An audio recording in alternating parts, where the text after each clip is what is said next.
Hello student. तो binomial theorem में JEE में आए हुए क्वेश्चन सॉल्व करने से पहले कुछ स्पेशल टाइप के क्वेश्चंस हम लोग यहाँ पे डिस्कस कर लेते हैं। ऐसे क्वेश्चंस जिसमें बाइनोमियल थ्योरम का यूज़ होता है और एक बड़े से नंबर में एक छोटा सा नंबर हम डिवाइड करने पर रिमाइंडर निकाल रहे होते हैं। जैसे कि एक एग्जांपल हम लोग देखते हैं। Find the remainder if we या फिर इस क्वेश्चन को ऐसे लिख लेते हैं, 2 रेस टू या फिर 17 raise to 30 divide by 5, find reminder.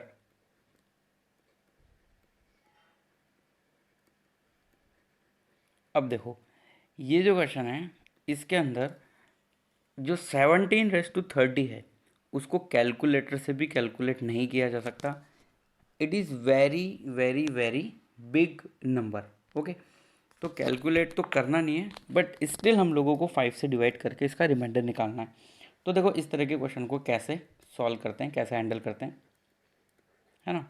तो देखो, सबसे पहले यहाँ पे जो पावर 30 है, तो अगर हम 17 को एक ऐसा नंबर लिखें,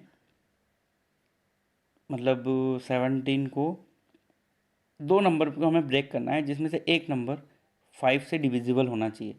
तो हम 17 को लिख सकते हैं 15 प्लस 2 रेस टू कितना 30।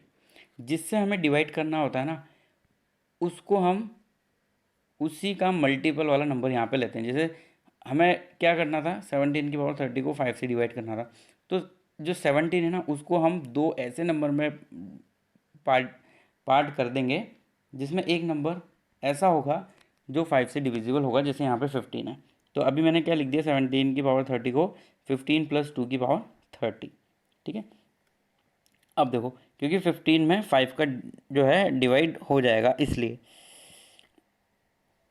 अब यहाँ पे हम लोग 15 प्लस 2 की पावर 30 जो है, इसको थोड़ा सा अगर हम लोग यहाँ पे बाइनोमियल एक्सपेंशन यूज़ करें तो आंसर आ सकता है। और आंसर कैसा आ सकता है, देखो 15, हम इसको जब एक्सपांड करेंगे बाइनोमियल एक्सपेंशन से तो इसको क्या लिखेंगे, 30C0, 15 की पावर कितनी 30, और 2 की पावर कुछ आएगी नहीं, प्लस 30C1, 15 की पावर कितनी 29, और 2 की पावर कितनी हो जाएगी 1, प्लस इसी तरीके से आगे आगे चलता रहेगा। 30C2, 15 रेस टू 28 और 2 raise to 2, plus dash dash dash dash dash, बिल्कुल लास्ट में क्या आएगा, 30C30, 15 की पावर 0 एंड 2 की पावर बच जाएगा यहाँ पे 30। इससे जस्ट पहले वाली टर्म याद करो क्या आनी चाहिए, 30C29, 15 की पावर 1 और 2 की पावर कितनी 29। तो हम यहाँ पे क्लियरली देख सकते हैं कि इधर से लेकर इधर तक 15 अवेलेबल है हमारे पास। तो इसको मैं क्या लिख सकता हूँ, 15 कॉमन लेके, जैसे मान लो मैंने 15 कॉमन ले लिया यहाँ से, तो अंदर क्या बच जाएगा, 30C0, 15 की पावर 29, प्लस 30C1, 15 की power 28 into 2, plus dash dash dash dash 30C29, 30C29, 15 हमने कॉमन ले लिया, और यहाँ पर क्या था 2 की पावर 29, प्लस 30C30 तो 1 होता है, 15 की पावर 0 1 होता है, तो प्लस क्या बचा 2 की पावर 30 ओनली। ओके, तो देखो इसको हम लिख सकते हैं, ये पूरा का पूरा जो यहाँ से लेकर यहाँ तक का नंबर है, ये नंबर है ना, ये एक इंटीजर होगा। तो नेक्स्ट जो हमारे पास स्टेप आई वो क्या लिख सकते हैं हम, 15K प्लस 2 रेस टू 30। अब देखो, जो रिमाइंडर 17 की पावर 30 डिवाइड बाई 5 करने से आ रहा था, है ना, मैं बात सिर्फ रिमाइंडर की कर रहा हूँ, फॉर रिमाइंडर। तो रिमाइंडर फाइंड करने के लिए हम जो 17 की पावर 30 को 5 से डिवाइड कर रहे थे, अब हम क्या कर सकते हैं 15k प्लस 2⁻30 को किससे डिवाइड कर रहे हैं 5 से, तो 15k तो पूरी तरीके से डिविजिबल हो जाएगा। तो एक्चुअली अब हम लोग फाइंड करना चाहते हैं 2⁻30 डिवाइड बाई 5, इसका जो रिमाइंडर आएगा ना वही आंसर हम लोग यहाँ पे ढूंढ रहे हैं। ठीक है, तो 2⁻30, अब 2⁻30 का मतलब हम क्या लिख सकते हैं 4⁻15, 4⁻15 डिवाइड बाई 5 का रिमाइंडर। अब अगेन 4 को इस तरीके से ब्रेक करो, 4 को इस तरीके से ब्रेक करो कि 5 का मल्टीपल हो, तो 4 को हम ब्रेक कर सकते हैं 5 - 1, ये रेस टू, ये कितना हो जाएगा 15, और हमारे जो है यहाँ पे रिमाइंडर कितना चल रहा है 5। ठीक है, अब तुम इसको एक्सपांड करोगे ना तो 15C0 15C1, तो सेकंड लास्ट स्टेप तक 15 रहेगा, तो सिर्फ लास्ट वाली स्टेप के अंदर ही नहीं है ना बस, और तो लास्ट वाली स्टेप क्या हो जाएगी -1/15 को जब तुम 5 से डिवाइड करोगे तो एक्चुअली -5 जो है ना -1 है, तो हमारा जो है ना यहाँ से आंसर आ जाएगा, answer remainder is equal to 4। अब है ना इसकी थोड़ी मैं तुम्हें कहानी बताता हूँ कि कैसे ये हमारा आंसर आया है ना, इसको समझना। जैसे मान लो 5 का मल्टीपल +1 डिवाइड बाई 5 लिखा है ना, यहाँ पे मैं लिख रहा हूँ नंबर, और राइट हैंड साइड के अंदर हम लोग लिखेंगे रिमाइंडर, तो रिमाइंडर कितना आएगा 1। अगर मैं 5k प्लस 2 डिवाइड बाई 5 करता हूँ तो रिमाइंडर कितना आएगा 2। 5k प्लस 3 डिवाइड बाई 5 करते तो रिमाइंडर कितना आता 3। इसी तरीके से 5k प्लस 4 डिवाइड बाई 5 होता तो रिमाइंडर कितना होता 4। अगर 5k प्लस 5 हो ऊपर तो रिमाइंडर 0 हो जाएगा, अगर ऊपर 5k प्लस 5 तो 5 कॉमन ही आ गया ना, 5 से 5 कट गया तो रिमाइंडर कितना आ जाएगा 1। इसी तरह से अगर नंबर ऐसा लिखा हो, अब अगेन नंबर और उसका रिमाइंडर, तो नंबर अगर 5k - 1/5 हो, तो जैसे k की वैल्यू है ना 2 रख के देखो, इंटीजर है k, तो 2 × 5 कितना हुआ 10, 10 - 1 9, 9/5, तो 9 को तुम 5 से डिवाइड करोगे तो रिमाइंडर कितना आएगा मुझे बताओ 4 ही आएगा ना, तो इसलिए हम लोग यहाँ पे रिमाइंडर कितना लिख सकते हैं 4। यही अगर 5k - 2/5 होता तो रिमाइंडर हमारा कितना होता 3। 5k - 3/5 होता है, k = 3 रखो, 15 - 3 मतलब 12, 12/5 हम लोग करेंगे तो रिमाइंडर कितना आएगा, देखो k = 3 रखा मैंने, 15 - 3 मतलब 12, तो रिमाइंडर हम लोगों का अब कितना आएगा 2।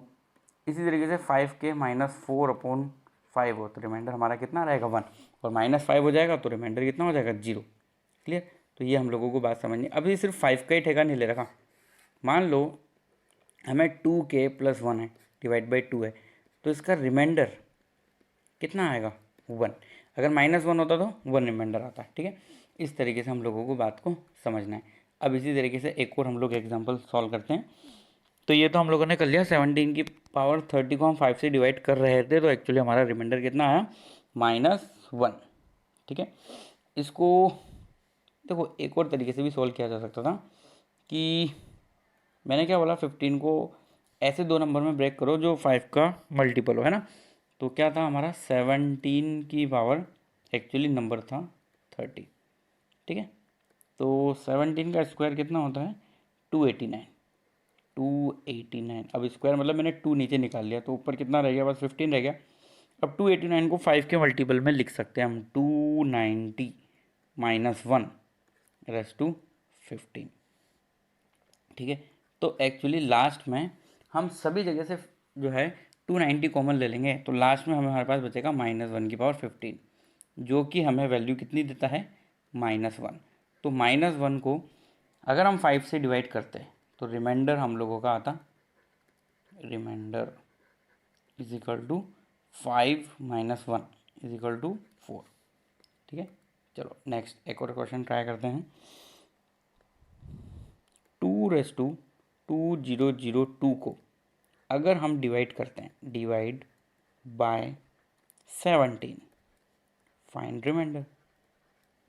सेम क्वेश्चन है, रिमाइंडर हम लोगों को फाइंड करना है, ठीक है। तो 2^2002 है, तो देखो 2 की ऐसी पावर जो 17 के आसपास हो तो वो होती है 16 के लिए अब 202 मल्टीपल होना चाहिए था किसका, 4 का, जो है नहीं। तो एक काम करते हैं 2 की पावर 2 को अलग रख देते हैं, 2 की पावर 2 को क्या कर देते हैं अलग, और अंदर हम इसको लिख देते हैं 2 की पावर कितनी, 2000। अब इसी नंबर को हम क्या लिख सकते हैं, 4 इंटू 2 की पावर 4 रेस टू 500। 2^4 इसलिए बनाया ताकि मैं उसको 16 लिखूँ, तो ये क्या हो जाएगा 4 16 रेस टू 500। अब 16 को ऐसे दो नंबर जिसमें 17 डिवाइड हो जाए, तो खुद 17 ही है ना वो, तो हम इसको क्या लिख सकते हैं 4 इंटू 17 माइनस 1 की पावर 500। अब एक काम करो, ये 500 जो है बाइनोमियल थ्योरम में, इसको एक्सपांड करने पे कितना आएगा, 501 टर्म आएगी। पर 501 टर्म हमें पूरी की पूरी नहीं लिखनी, हमें तो क्या करना है, सिर्फ लास्ट वाला देखना है, बस उसी से मतलब है हम लोगों को। तो एक काम करते हैं, ये जो 4 है ना वो तो ऐसा का ऐसा ही रहेगा, और बिल्कुल लास्ट स्टेप में क्या बचेगा, -1 की पावर 500 से ही हम लोग किसको डिवाइड कर रहे होंगे, 17 को डिवाइड कर रहे होंगे। तो -1 की पावर 500 कितना आएगा 4, तो इसलिए यहाँ पे 4 आया ना, तो वही हम लोगों को क्या हो जाएगा, रिमाइंडर। प्लस में आया ना, अगर ये -4 आता तो हम रिमाइंडर क्या बोलते, 17 माइनस 4 इज इक्वल टू 13। ठीक है, one more try. If we divide 2^2007 divide by 17, find remainder. वही हम लोगों को फाइंड करना है। अब ये थोड़ा मैं ज़्यादा डिटेल में बताऊंगा, तो जिन लोगों को समझ में नहीं आया ट्राई करना। तो देखो 2 की पावर 2007 है, अब 2 की पावर 2007 है, 2007 इज़ नॉट मल्टीपल ऑफ 4, तो 2 की पावर में जो है वो 4 का मल्टीपल होना चाहिए। तो वो 4 का मल्टीपल हम बना सकते हैं, अगर मैं 2 की पावर 3 अलग लिख दूँ, 2 की पावर 3 अलग और 2 की पावर 2004 अलग। अब हम इसको क्या लिख सकते हैं, 2 की पावर 3 एंड 2 की पावर 4, और ऊपर क्या हो जाएगा 501। क्लियर, ये नंबर ही है वही नंबर, 2 की पावर 2007 को हम ऐसा लिख रहे हैं। तो ये हो गया 8 इंटू 16^501। डिवाइड जिससे करना है ना उसी के बारे में हम सोचेंगे, 17। तो 16 को 17 की फॉर्म में क्या लिखा जा सकता है, 8 बाहर रहेगा है ना, तो ये लिखा सकता है 17 माइनस 1 रेस टू 501। अब जिस तरह से मैंने -1 की पावर 501 लिखा था ना इससे पहले में 500, तो यहाँ पे थोड़ा डिटेल में देखो इसको, 501 C0 17 की पावर 501 माइनस 501 C1 17 की पावर 500 और 1 की पावर तो कुछ नहीं होगा, प्लस 501 C2 17 की पावर 499 है ना, माइनस। तो इस तरीके से ये कहानी चलती रहेगी। बिल्कुल लास्ट में क्या आएगा, -501 C501 और 17 की पावर कितनी हो जाएगी 0। इससे पहले वाले टर्म में 17 की पावर कितनी रहेगी 1। तो अगर मैं यहाँ से लेकर इस सेकंड वाले तक को देखूं तो यहाँ से मैं 17 कॉमन ले सकता हूँ, और बाकी जो बचेगा वो इंटीजर होगा। तो मैं इसको क्या लिख सकता हूँ, 8 इंटू 17 के माइनस, अब देखो 505 C501, ये तो 1 हो जाएगा, तो ये हो गया यहाँ पे 1। ठीक है, अब हम लोगों को इसको डिवाइड किससे करना है, डिवाइड 17 से ही करना है। ठीक है, तो हम इसको क्या लिख सकते हैं, 17, 8 को अंदर मल्टीप्लाई कर दो, 17 के की जगह केवल लिख दो, रहेगा तो इंटीजर, -8 डिवाइड बाय 17। तो इसका मतलब हम -8 यहाँ पे देख रहे हैं, तो हमारा जो आंसर है रिमाइंडर का, रिमाइंडर वो कितना हो जाएगा, 17 माइनस 8 इज इक्वल टू 9। अगर यहाँ पे +8 आता ना तो हमारा आंसर क्या होता, 8। अगर +10 होता तो आंसर 10 आता, -10 होता तो 17 में से 10 को हम माइनस कर देते और हमारा आंसर क्या आ जाता, 7। ठीक है, तो ये थे रिमाइंडर थ्योरम वाले क्वेश्चंस। अब हम लोग बाइनोमियल थ्योरम के प्रीवियस ईयर्स में आए हुए जेई में क्वेश्चंस सॉल्व करेंगे। ठीक है, तो स्टार्ट करते हैं। किस हमने क्या पढ़ा और जो पढ़ा उसमें से किस तरीके से क्वेश्चंस जेई में जो है आ जाते हैं। ठीक है, तो फर्स्ट क्वेश्चन 2016 में आया हुआ, if the number of the terms in the expansion of 1 minus 2 upon X plus 4 upon X square raise to N. तो देखो ये बाइनोमियल तो नहीं है, ये क्या है, मल्टीनोमियल थ्योरम लगेगी इसके अंदर। तो मल्टीनोमियल थ्योरम लगेगी, इस हिसाब से नंबर ऑफ टर्म्स का हम लोगों ने एक फॉर्मूला पढ़ा था। वो क्या था, n प्लस के माइनस वन सी के माइनस वन। तो यहाँ कितनी टर्म है, 3, मतलब k इज इक्वल टू 3। तो नंबर ऑफ टर्म्स होनी चाहिए actually n plus 3 minus one C 3 minus one. Okay, and number of terms is given 28।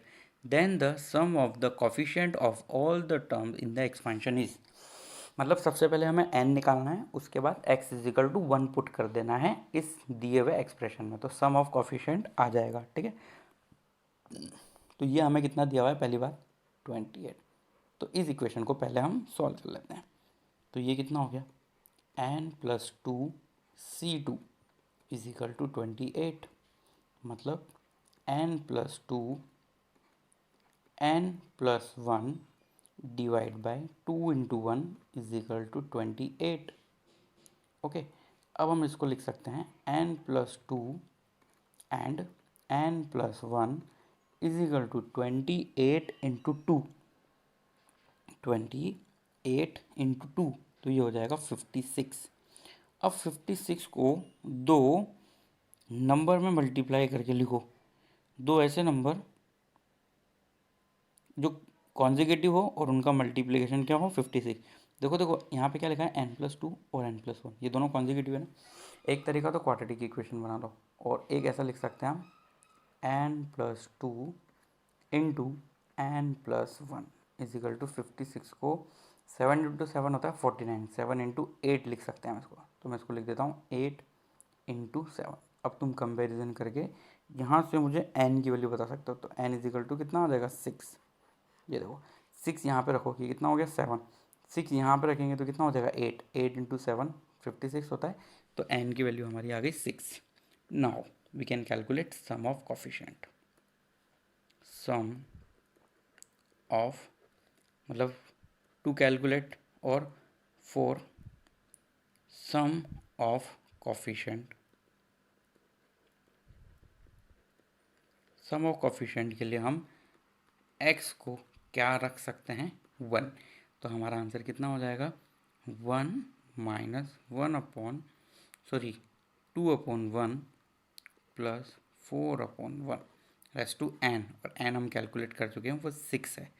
तो आंसर कितना हो जाएगा हमारा, 1 माइनस 2 मतलब -1 प्लस 4 3, तो ये हो गया 3/6, और 3/6 का मतलब होता है 9 की पावर 3, तो ये हो गया 729।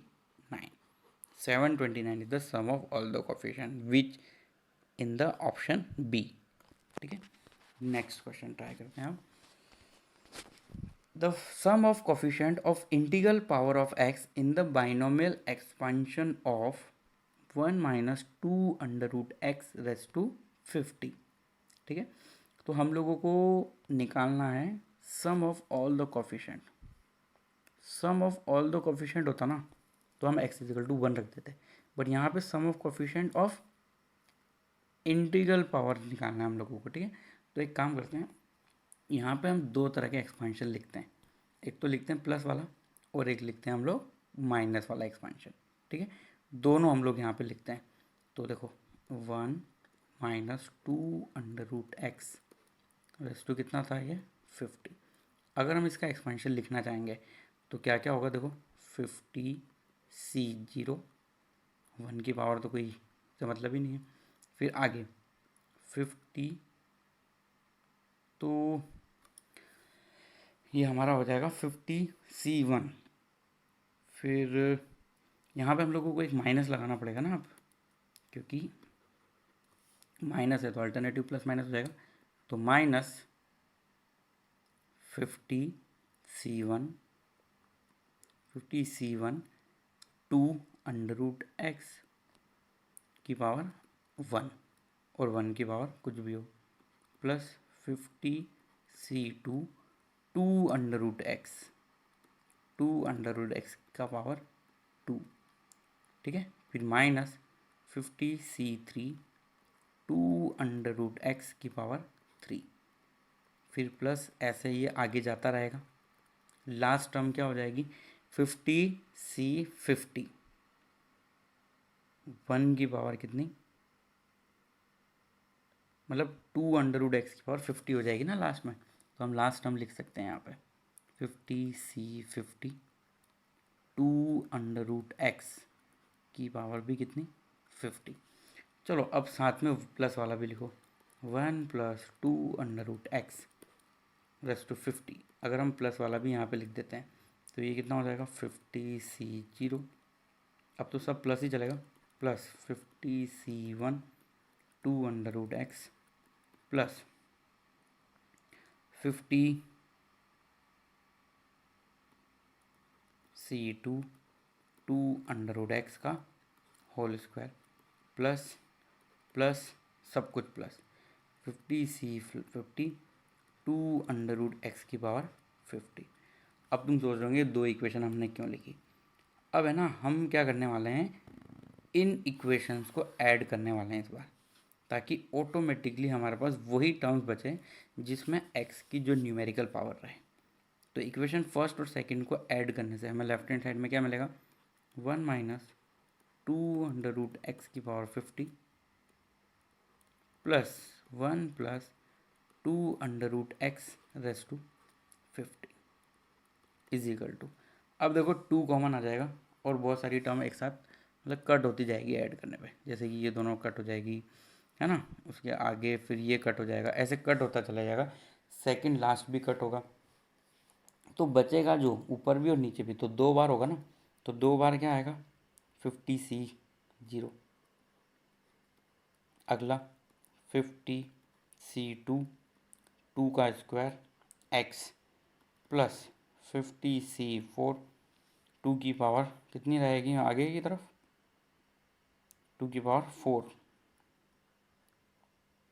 x। ये वाली टर्म तो 2 ऐड हो गई, यहाँ पे लिख दिया हम लोगों ने, 2 का स्क्वायर एक्स। फिर अगला 2 की पावर 3 वाला कट हो जाएगा, तो 2 की पावर 4 एक्स स्क्वायर, और यहाँ पे सिंपली एक्स है, इधर क्या रहेगा एक्स। तो ये ऐड होते चले जाएंगे सारे के सारे, और हमें जो ये राइट हैंड साइड में आ रहा है ना, एक्चुअली इसी का ही हम लोगों को आंसर चाहिए। ये जो इक्वेशन है ना, ये जो इक्वेशन आई इसी से हमें मतलब है, और हमें जो आंसर चाहिए ना, देखो पढ़ो वापस से क्या लिखा है, find the sum of the coefficient of the integer power of x. Integer power of x मतलब हम लोगों को सिर्फ ये वाली जो टर्म्स है ना, ये जितनी भी टर्म्स है इन्हीं का कोफिशिएंट फाइंड करना है, जिसमें एक्स की पावर क्या हो, इंटीगर। जैसे फर्स्ट में एक्स की पावर 0 है, सेकंड में एक्स की पावर 1 है, फिर एक्स की पावर 2 है, तो इंटीगर पावर है ना एक्स की। तो यहाँ पे अब हम लोग क्या करेंगे, एक्स इज इक्वल टू 1 रख देंगे और हमारा आंसर आ जाएगा। तो एक्स इज इक्वल टू 1 रखने से, और ये 2 को इधर डिवाइड कर देना, ठीक है। तो ये क्या हो जाएगा हमारा answer, sum of all the option. तो हमारा जो आंसर है sum of coefficient of numerical degree of x. तो ये कितना हो जाएगा, एक्स इजिकल टू 1 रखने से 3⁻50 प्लस 1 डिवाइड बाई 2 आंसर। अब ये कौन से ऑप्शन के अंदर लिखा हुआ है, ऑप्शन नंबर सी में, ठीक है। चलो नेक्स्ट क्वेश्चन ट्राई करते हैं अब।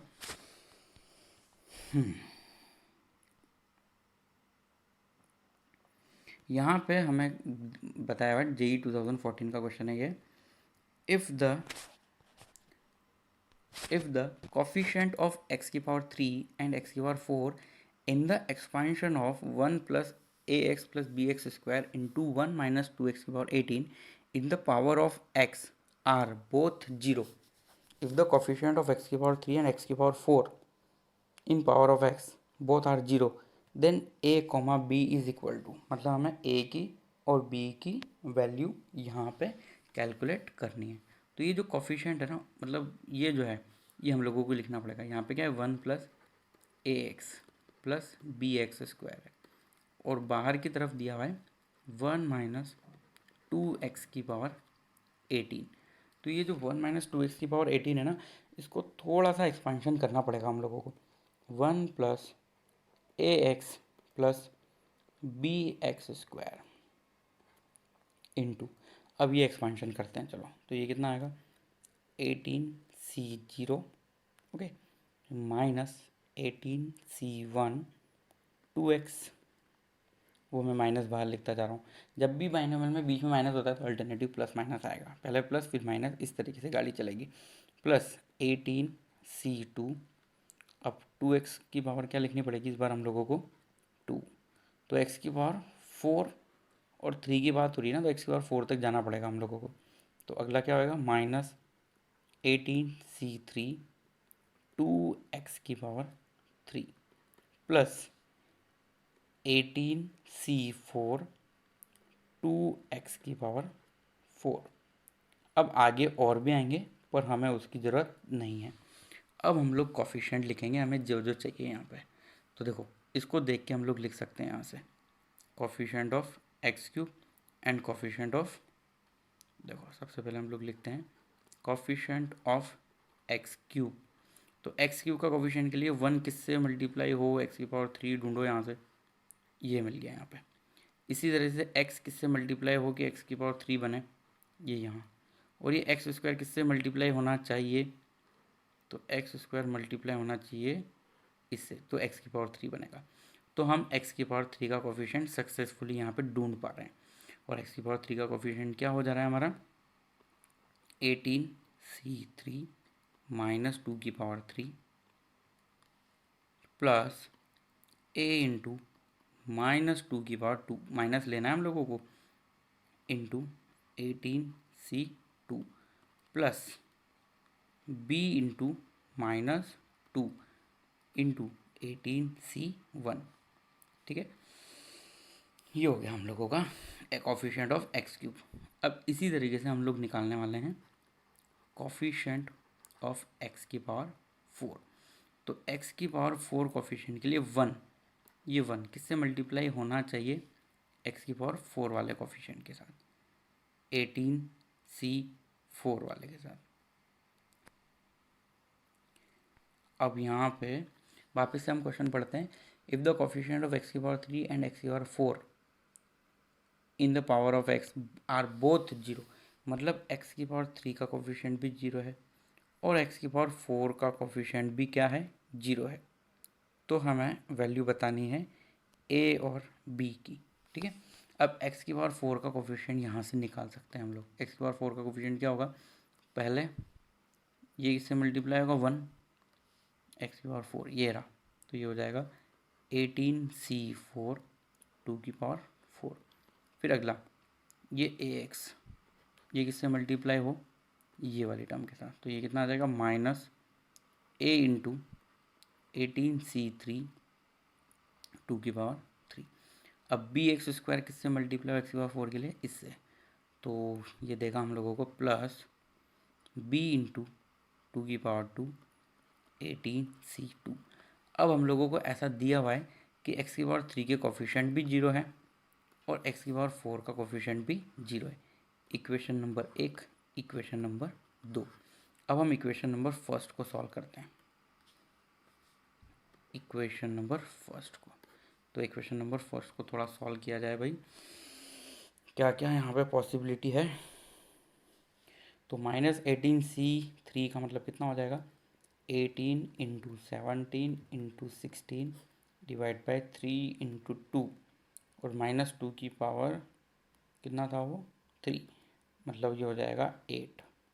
अब आगे बढ़ो, प्लस अगला हो जाएगा 4a plus 18 into 70 upon 2 minus 36b 18c2 into 2 की power 2 36b is equal to 0।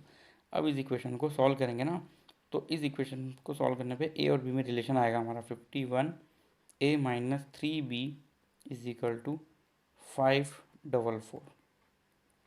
अब है ना, इक्वेशन 2 को भी सॉल्व करके ए और बी में एक रिलेशन लिया और दोनों को सॉल्व कर लो, या फिर अगर तुम्हें वो कॉम्प्लिकेटेड लग रहा हो तो इस ए और बी में ये दी हुई वैल्यू सेटिस्फाई करा लो। तो ये बी दी हुई वैल्यू सेटिस्फाई कराओगे ना तो सिर्फ ऑप्शन नंबर बी ही इस दी हुई इक्वेशन को सेटिस्फाई करेगा। तो इसलिए हमारा आंसर क्या हो जाएगा, option number B, which satisfy only option B. अगर ये मेथड समझ नहीं आ रहा, पर मतलब मज़ा नहीं आया इसमें, तो इक्वेशन नंबर सेकंड से एक और इक्वेशन बना लो ए और बी में, फिर लीनियर इक्वेशन इन 2 वेरिएबल बन जाएगा, फिर दोनों को सॉल्व कर लेना।